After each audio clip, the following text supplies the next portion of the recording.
Magical islands. Islands made famous by Charles Darwin and the associated finches which inspired his theory of evolution. A land filled with an astonishing array of wildlife, not just on land, but in abundance even more special, hiding beneath the sea. A land where 500-pound land tortoises once kept whalers alive, and where isolated coves hid pirates. And one which still holds close the mystery of the death of a baroness. A remote archipelago determined to remain pristine and which pioneers in ecotourism and sustainability. Today, I'm delighted to share with you my adventures on the Galapagos Islands. I can't wait to share them with you, so let's get started. Welcome to the Active Travel Adventures podcast. I'm your host, Kit Parks. Depending on how long I chat today, this might end up being a two-part episode because I want to share with you not only what you can see and do on the Galapagos Islands, but I also want to share with you my experience traveling independently and contrast that with traveling with a group tour, adventure tour like we often cover on this show. As you may recall, in the fall of 22, I headed south to Central and South America for an intensive multi-month, almost 6-month traveling, exploring Peru. I climbed Machu Picchu, went to Antarctica, I went to Patagonia. And as I was working my way north, I wanted to see the Galapagos Islands, and I also wanted to see the Panama Canal. And I had spent a fortune, and even though I really wanted to go on Active Adventures, my affiliate's Galapagos tour, I was like, I had spent so much money on all my trip already. I was like, I will try to do this independently. And if it doesn't work out, I can always go back and do it the proper way. And so I want to be able to compare and contrast what I did versus how that would have been had I gone on a group tour. So if you want to go to the Galapagos, you'll have a better idea of what might work for you, because obviously you're going to save money doing what I did, but there are some cons as well. So we'll get into that. So like I said, so in addition to exploring what you can do in the Galapagos Islands, I do want to do that compare and contrast, because it takes a while to get down there and everybody wants to save money these days. So I wanted to give you that option. So with that, let us talk a little bit first about the things that you see and do in the Galapagos. To begin with, where are the Galapagos? What makes it special? Tell us a little bit about the history, Kit. Okay, so the Galapagos Islands is an archipelago located off the coast of Ecuador, about 1,000 kilometers. In fact, it is the second most remote archipelago in the world, and its remoteness is one of the reasons that it ends up becoming so special. It's a series or a cluster of volcanic islands formed because there's a hot spot underneath the Galapagos that remains there in a section where 3 tectonic plates meet. And one of the tectonic plates is still moving and moves about 3 centimeters a year. And so what that means is as this hot spot forms basically volcanoes and forms these cones in the sea, as they erupt, they build and it folds down. But as these islands have been moving over the millions of years, they are marching closer and closer towards the continent. So the islands closest to the continent on the east side are a little bit rounder because they've been eroded more. And the further west you go, they're much more jagged and sharp and small. And before I did, in fact, I've done a couple episodes already on the Active Travel Adventures podcast on the Galapagos. And before I did those shows, I had this vision of this tropical paradise. But the Galapagos aren't like that at all. Like I said, they're formed from volcanoes, and they're basically big rocks or jagged rocks in a lot of places. And of course, as you get eastern, the rock has had a chance to erode enough that plant life has returned and has been introduced in some cases. But a lot of the land itself is quite barren and harsh, but has a beauty in its own way with that barrenness. And just because it's barren doesn't mean it is not loaded with wildlife. I would say out of all the places I've been in the world, the Galapagos, South Georgia Island on the way down to Antarctica, and of course the penguins in Antarctica itself, and going on safari in Tanzania remain unbelievable adventures in exploring wildlife. You just can't believe how many animals there are. It's unlike anything outside of the world I've been to. So when you go to the Galapagos, you'll see all these animals on the land, but it's even more under the sea. And that's where the action is in the Galapagos. So while it's cool to see the sea lions, and I'm going to go through the animals that you do see, I would say that the Galapagos is especially important that you be very comfortable in the water, because you're going to spend a lot of time to see this wildlife. You need to be snorkeling or scuba diving. I don't have a scuba license, so I just snorkeled. And believe me, you don't need a scuba license unless you really want to go see some of the sharks way out, because you're going to see more animals than you can count. Let's start with the wildlife, because that to me was the main reason I wanted to go. Let's talk about some of the things that I saw. Let me backtrack a little bit. To see them, you can see a lot of, just walking down to the harbor, you're going to see the sea lions, which have just kind of taken over. They're very comfortable. They'll just be lounging on the benches and taking over everything. They're not afraid of humans at all, and they just are sprawled everywhere resting. Along the seashore, you're going to see the sea lions in abundance. I saw the albatross. You'll see them up real high in the sky, soaring on the thermals, and you can tell by their little forked wing that that's what you're seeing. I would see tons of the Sally Lightfoot crabs. These are these really cute red crabs just scrambling all over the rocks that are emerging from the sea, and they'll run away from the waves, and they're kind of cool. And you're going to see lots of iguanas. You'll see the land and the marine iguanas. And on the harbors, you'll just see the iguanas sunning themselves all over the place. And even at one of the harbors, up by the dock, you would see baby sharks. They like to hang out by there, so that was kind of fun to see. And to see even more animals, you need to get out in the water. And so what I did is I would book day tours on a boat, which we'd head out first thing in the morning and go to specific places to snorkel or to specific beaches. And we'd get out. Usually there'd be several stops where we'd get out and go look at the wildlife under the water. Or we might go to a rookery, a rock island jutting out of the sea, that you might see tons of the boobies or penguins even. So it seemed to me that the different islands and the different areas, like most animals and plants, they have their habitats that they like. And so the guides and the boat captains know where to go see the different things that you want to see. So, for example, once we were going to go look at the boobies, and the boobies, which was probably my favorite bird on the Galapagos Islands, are these comical birds, and the male is comical, in that their feet change colors based on their diet. And so there's 3 different varieties of boobies. I can't remember which was which, other than one type of booby had blue feet, one had red feet, and one had green feet. So the one that ate the blue, I'm just going to guess they liked the shrimp. The other one, it might have liked some kind of a fish. And so whatever their diet was, it was indicated by the color of their feet. And in order for the male to attract the female, the male booby would do these dances during mating season where he would just show off his feet and flip them in the air and do his little sexy dance to try to turn on the female.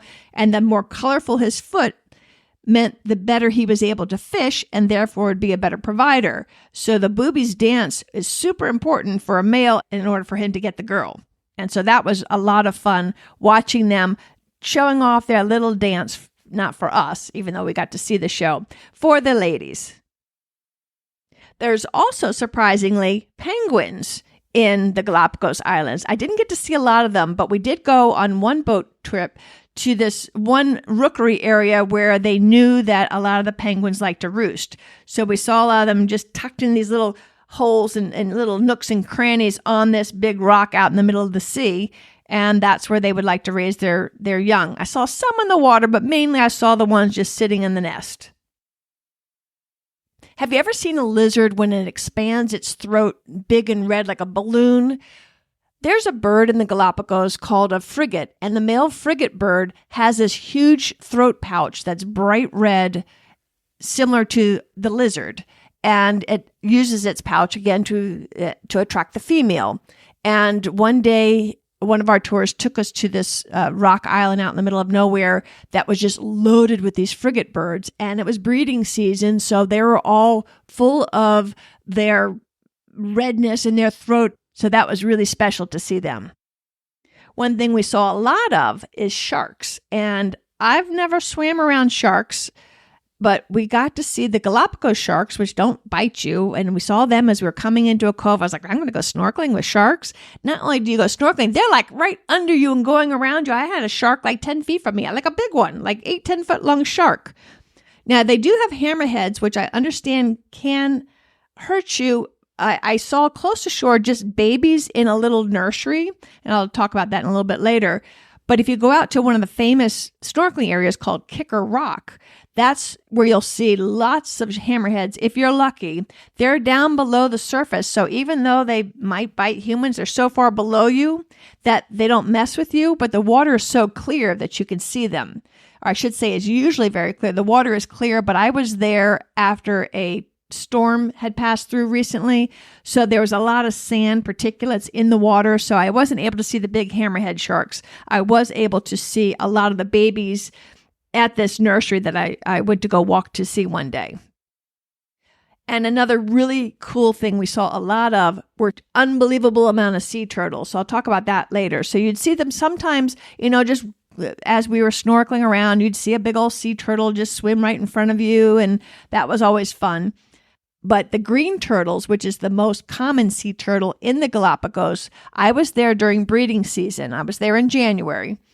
And so I got to see the breeding and masses of sea turtles. And again, I'll talk a little bit more about that later. I'm going to tell you just a little bit more about some of the animals that you'll see. On the boat one day, we had a couple of fun sightings just while we were riding in the boat. Dolphins, as you may or may not know, are very playful. There was a big pod of dolphins, I'm going to say more than a dozen, maybe close to 24, that they were having fun riding the wake of our boat. And they followed us, just diving and swimming by us and putting on a show for over a mile, maybe a couple miles. It was really fun. That was exciting. And then also, I only saw them twice, but the stingrays, like these schools of stingrays, they fly. They will jump out of the water, and it escapes me what the reason was that they did that. But you would just see this school of stingrays just jumping out of the water, which is super cool. But you never knew what was going to happen, so I wasn't able to capture that on film, sadly. On land, you would see tons of iguanas. The land iguanas are everywhere. They're colorful, prehistoric, dinosaur-y looking, and quite large. I would say a lot of them are a couple feet long, nonplussed if you're near them. And then in certain areas, you would see marine iguanas. I believe they're the only ones that swim in the world, if memory serves. And it would be really cool. You'd see this dark little blob in the water, and you'd see it kind of snaking its way to shore, and then out would come this little baby dinosaur looking thing coming out to sun, and I liked the tracks it would make in the sand, so it was fun watching them as well. And of course, you're going to see lots of the different varieties of finches, which is the bird that, it was the beaks in particular, the diversity of the beaks that got Charles Darwin puzzled and starting to think, why? And the different beaks are adapted to the different plants because they're so far from mainland. These different islands have evolved independently, and so they're very distinct ecosystems and plants that thrived on the different islands. And so the birds, in this instance, would over the eons adapt ever so slowly so that their beak might curve to get into this flower a little bit better, or to be pointy to get down this hole to get that bug, or whatever the case may be. And I just made up those two examples. But it was that the differences in the beaks that got Charles Darwin thinking, I wonder if these birds changed and evolved. And this is how he came up with his theory of evolution and the survival of the species that he did not publish for years later. But it was on his trip on the HMS Beagle with Fitzroy, the captain, back in the 1830s, I believe it was, that he came to the Galapagos and he was fascinated. And one other really cool thing that you get to see on the Galapagos are the land tortoises. I couldn't believe how big they were. They weigh as much as 500 pounds.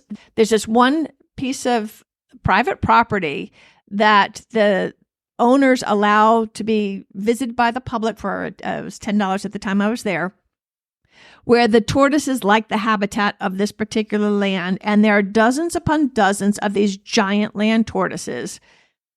They had a shell of a deceased turtle that was all cleaned up in their little exhibit room, and you were able to go in it. So I was in the shell of one of these turtles. So I was able to get up and do like a plank position with the turtle. The shell itself weighs 50 pounds. It's unbelievable. And again, I was there in January, which is breeding time for these giant tortoises. And that's quite a feat because you have these huge, heavy turtles. I feel sorry for the ladies because they got 500 pounds on their back. And I found out just by fluke when one male had just pooped. This is going to be a little bit gross. So if you don't like gross, just fast forward about 30 seconds. So for whatever reason, him pooping got him excited because I was like, I couldn't figure out how they could mate. You know, what are they doing? I mean, you got a shell under the bottom. It comes out of the man's tail and it's long. And when he mounts, he's able to take that tail part and do his business. Was fascinated by watching that. It was very gross, but it was fascinating. And you could see lots of breeding going on, but if it weren't for the fact of that guy's pooping and being by himself, where I was able to see what was going on underneath, that I could figure out how the heck they did that. Also on land, I was able to see some flamingos. There was one lagoon that you could walk to that had a bunch of pink flamingos in it, as well as some ducks and other wildlife, but that was fun. So the Galapagos, for me, the main thing was the animals, and every day was a treat. Every day was different. And I went to 3 main islands. I went to San Cristobal, I went to Santa Cruz, and I went to Isabella Island. And from there, I would take day trips to go to Floriana just for the day, or to go to these remote islands that people can't stay on. So those were my 3 base islands. So we covered the wildlife a little bit. Now let's talk about the landscape in a little bit more detail. As I said, it is not this lush tropical paradise. It's rugged. It's harsh in many cases. When you're in the harbors, of course, where there's quote unquote civilization, it looks like a normal, a nice little harbor with lots of plants and such. It looks like a normal village. But once you get away from the civilization, you're going to see often really sharp, molten, dried lava rock. So you always want to wear good shoes because it is harsh, particularly if you do some hiking. So where the volcano exploded, that rock was very sharp and porous and angular. But then where the lava oozed out from the ground, this would be these blobs of molten, dried up, like waves of rock. That was also very, very cool. When you went up in the highlands, particularly the further east you went, it wouldn't look as volcanic when you're looking in the distance. And a lot of that land has been cultivated and pasteurized. But a lot of times on top, too, you could look down into calderas. And the calderas, again, that's the cavity of a volcano. And some of these are huge, where you're just looking out as far as the eye can see this massive caldera, one of which I think was Volcan Chico, erupted in 1975 for about 2 months. And it's an amazing sight just to see this massive, that must have been unbelievable thing to watch, because it was, like I said, as far as the eye could see when you're up top looking down. I can't imagine. It must have been so cool to see that. And also because sometimes it's bringing the inside of the earth up. In some places, it would be in different colors. I think it was Cerro Negro, if I'm not mistaken. You could see the mineral striations in the land, where it'd be gold or green or copper colored or yellow, depending on what was in that thing that had gotten pushed up from the center of the earth. The rocks that you'll see out at sea. And when I say rocks, I'm talking like little baby jutting rocky hills, big hills often, either like baby mountains or baby hills. Again, all jagged, usually with little nooks and crannies. And a lot of them look snow-capped, but it's not snow. It's bird guano or bird poo, but it does look like they're snow-capped. And depending on how the water cooled some of the lava, you'll have in certain places tunnels of lava, some of which you can swim around and others which you can climb in. So on the day that I went to go see the big tortoises, my guide dropped me off at these tunnels, and you get to go down into a lava tunnel underground that you feel like you're in a carved out tunnel that was made by nature, which I thought was super cool. And then again, on one of the boats I took, we went to go see some tunnels that the water again cooled off some of the lava and all these really interesting formations, and those interesting, nice little nooks and crannies make nice hiding places for wildlife. So you'll also see an abundance of wildlife there too. That was very fun. And as far as plant life, one thing you will see a lot of is cacti and desert type plants. On one tree in particular, at first I thought it was a pine, but I was like, it looks a little funny. And when you look up higher, it's not a pine, it's a cactus, but the side of its trunk looks almost like pine bark. And if you cut it open, it wouldn't have rings like a tree would. The way that this grows, which again grows very slowly here, every time you see these little sections or chunks as you go up the trunk, that represents like 8 to 10 years. So on this one hike I went on, these things were ancient cacti. Very cool. So the main things, like I talked about for the Galapagos to go see, the main thing is the main thing you go to see, of course, are the animals, but also this very unique landscape. Let's talk a little bit more about the logistics of the trip. So there are no direct flights to the Galapagos from anywhere other than from Ecuador. There are 2 places that you can fly from Ecuador: Quito, the capital, or Guayaquil. Guayaquil, a lot of tours do go from. However, I have heard that is not the safest town. And because of that, and also because I did want to see Quito, that's where I went to. So I flew into Quito and I spent like a week exploring Quito and then flew from there.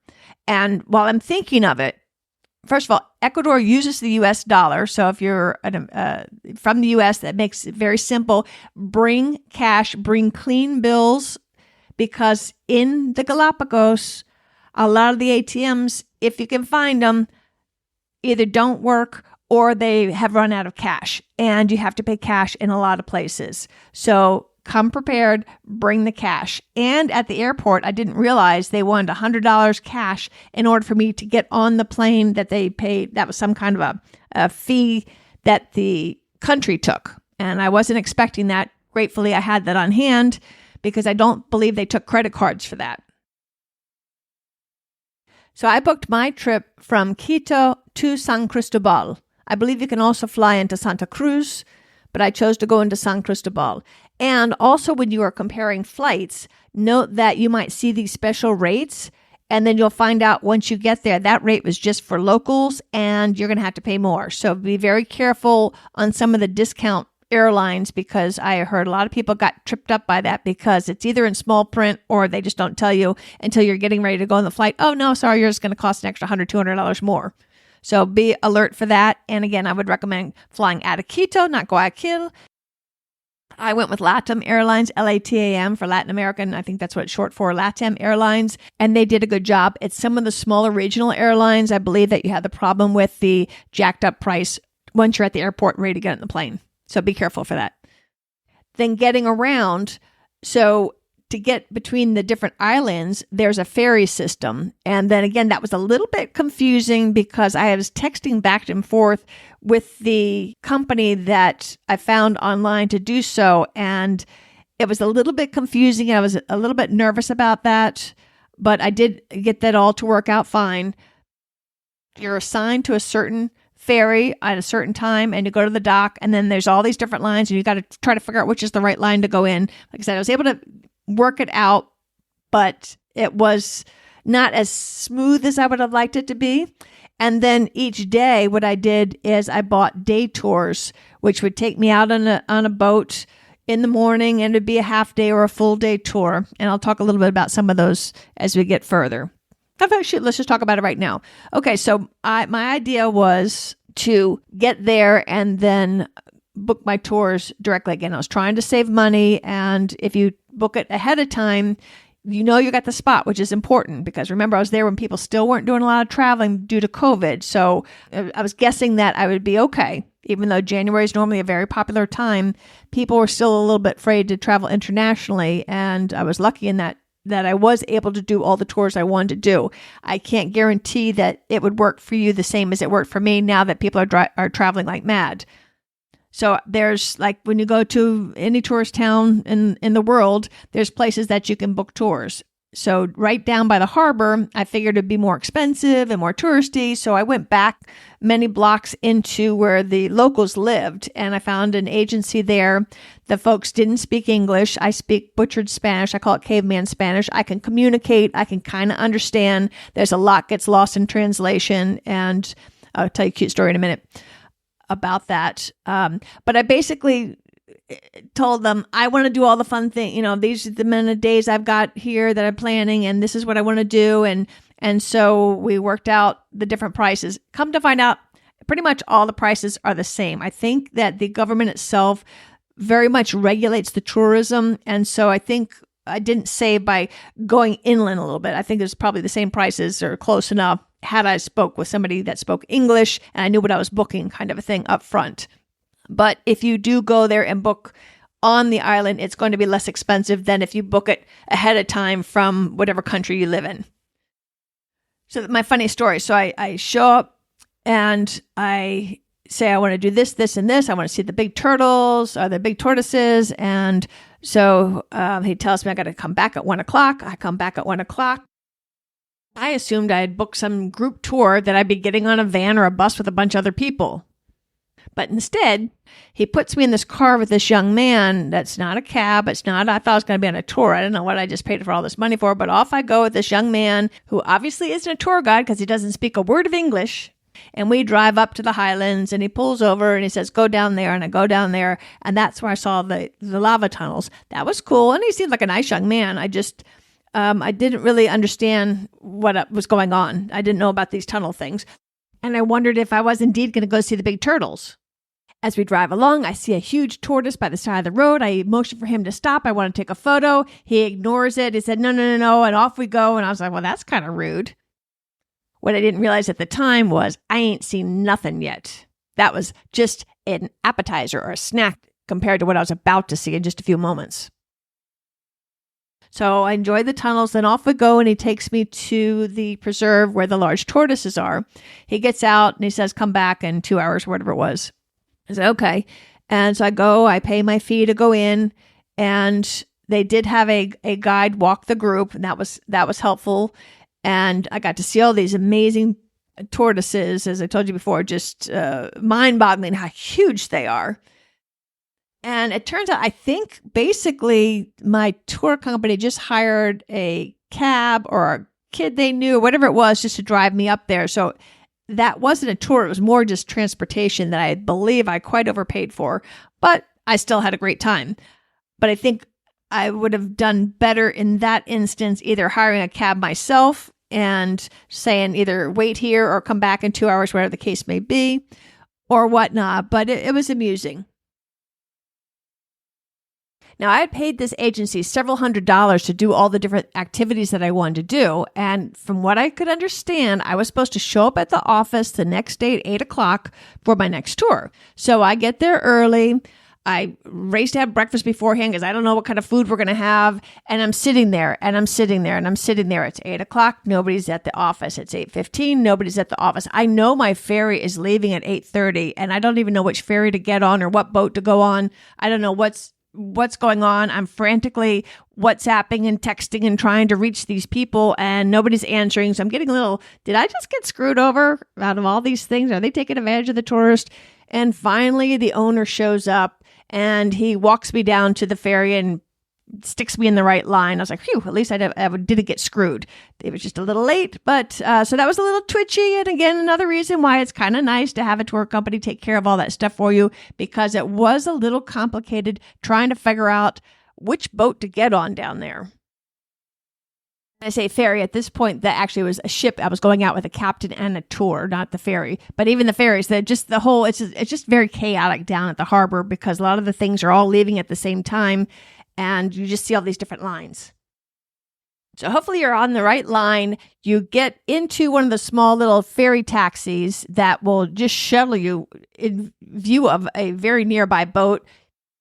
You pay them $1 and off you go. And then when you come in with the ferries too, I should mention that there's usually some kind of an entrance fee that they'll collect, like $10 US when you arrive on an island. So when I was going between San Cristobal to Santa Cruz and Isabella, I had to pay a fee each time I was like entering and exiting the island.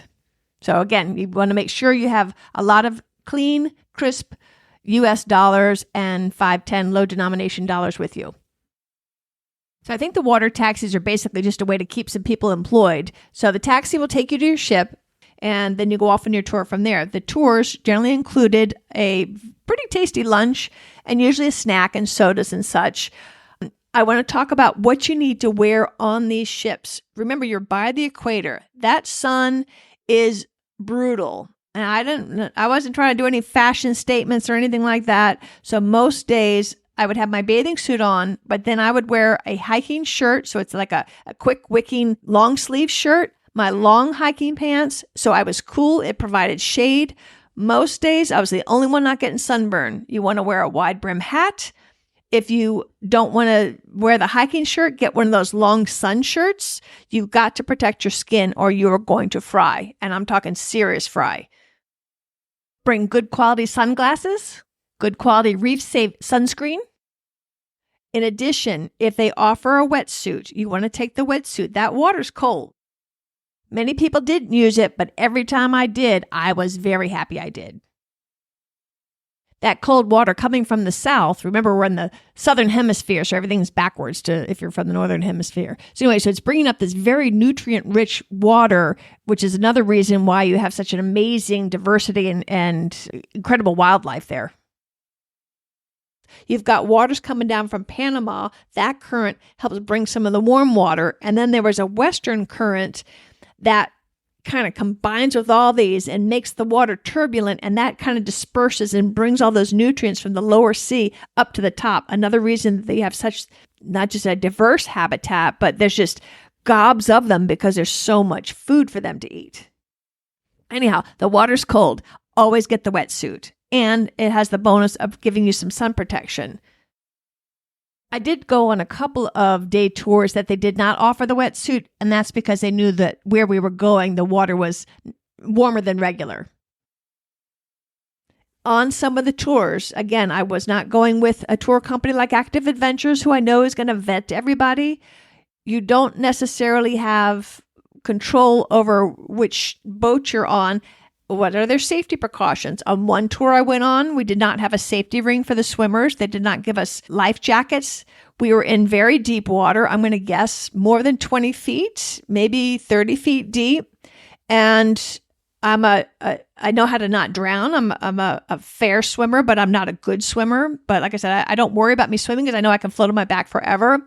We were in this deep water, seeing all sorts of cool things. It was very exciting. Our guide, unlike some of the other boat rides I was on or boat tours I was on, let us scatter too far. And this one girl in my group, this young girl, I could see in her eyes that she was not right. And I said, "Are you all right?" And she shook her head and she was panicking. She was having a panic attack. And I do remember that you don't let somebody climb on you because they'll pull you under in their panic. So I was like, "I will help you, but you've got to get on your back. Get on your back and I'll help you." And she was just, panicking. And finally, I made her get on her back so I could hold her. I said, "You're safe. I won't let you drown. Get on your back." And I'm yelling for our guide who's too far away. There's no ring. And that could have been a very serious situation. On most of the other day tours I was on, we had the option of the life jacket, which I learned always wear that because it gives you the buoyancy. So you don't have to worry when you're snorkeling. You're not diving anyway. Why not have the advantage of the jacket? And some of those currents were strong. When we were at Kicker Rock, that was a very powerful current there. And there was a time that I was like, I was not antsy, but I did get a little bit twitchy when I got a little pushed away from the group. I didn't like that.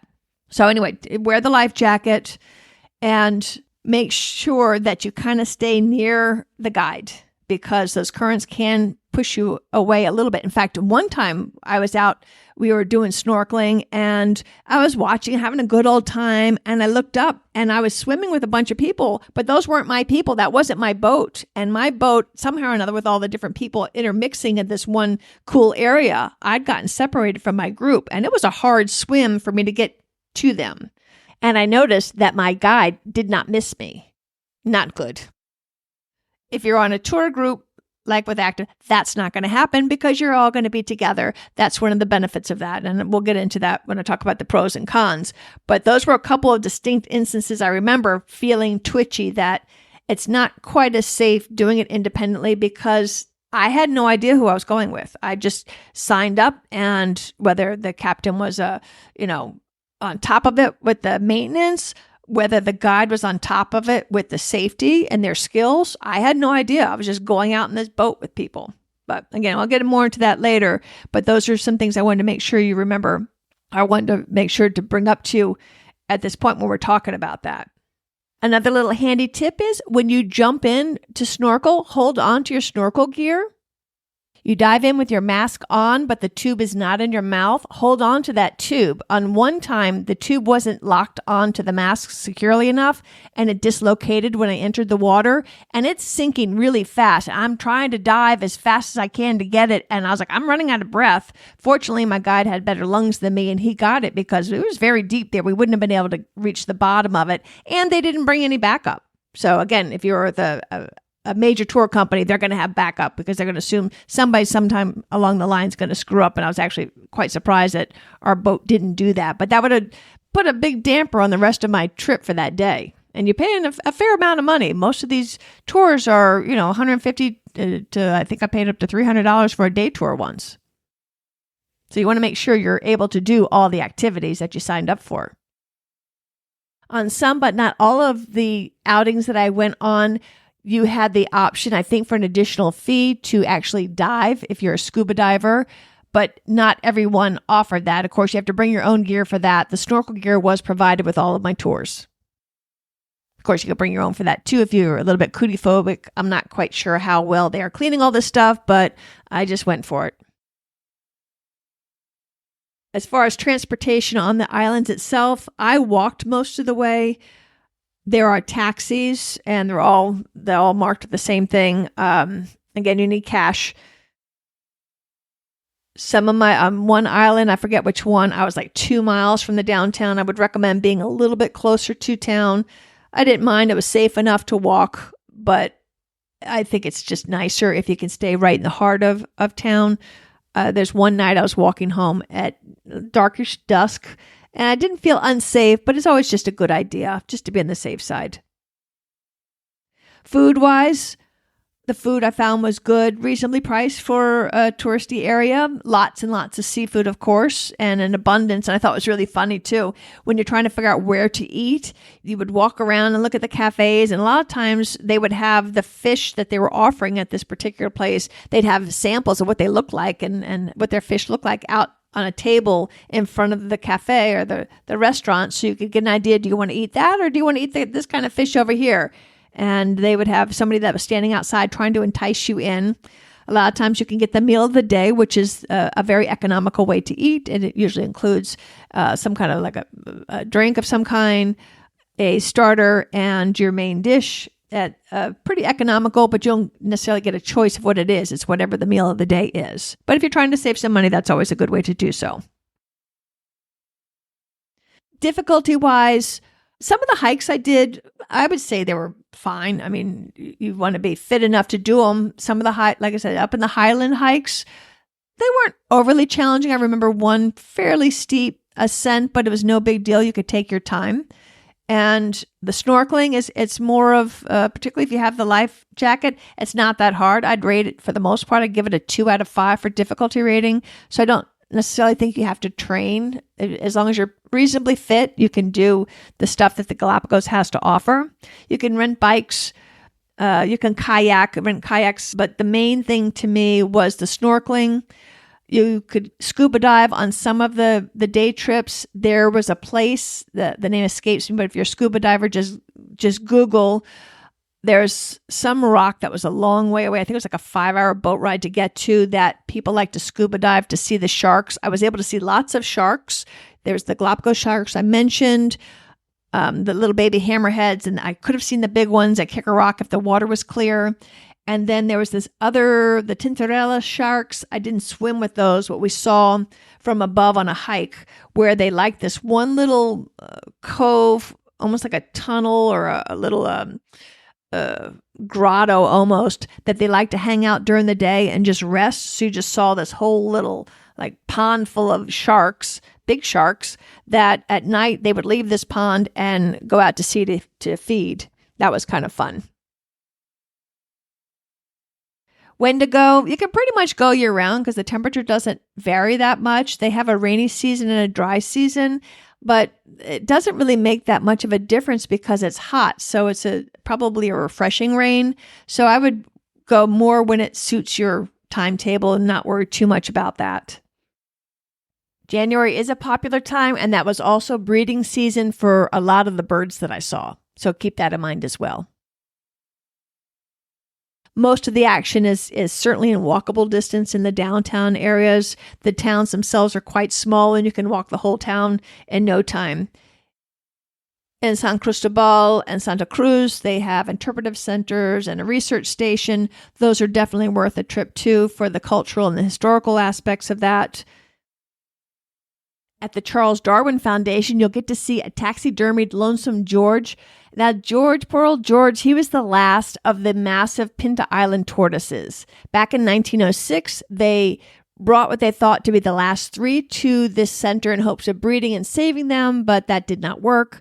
However, in 1971, somebody found poor Lonesome George, and they frantically searched the globe trying to find a Pinta female for him with no luck. And sadly, George died in 2012 without breeding. So taxidermy George in all of his glory is the highlight and the centerpiece of this foundation.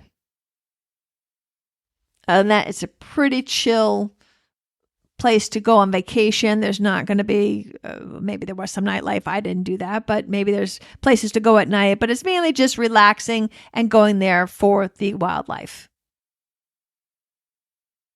Well, my voice is getting a little bit tired, so I think I'm going to make this a 2-part episode. So today we did talk a little bit about what you see in the Galapagos. I would highly recommend that you put the Galapagos on your list.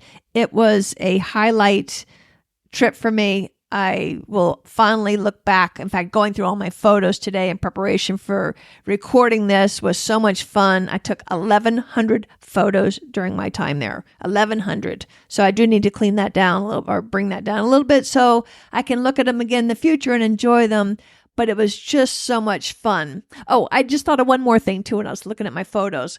So the sea lions don't worry about the people at all. I'm going to talk a little bit about those. So like I mentioned that they're all over the benches. They're everywhere. They've kind of taken over the islands.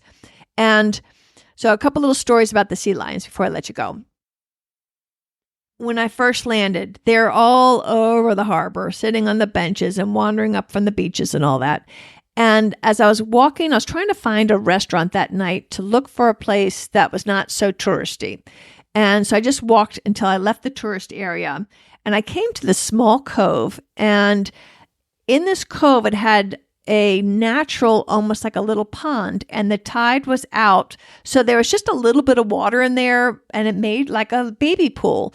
And the mama sea lions had put their baby pups in there so they could get some rest. It was so funny. It was just a pond full, this is when I say pond, it really is the ocean there, or the sea there, but it was a baby pool pond full of sea pups, and they were jumping all over and playing, and it was a riot. And up on the shore, the moms are just exhausted, taking a break.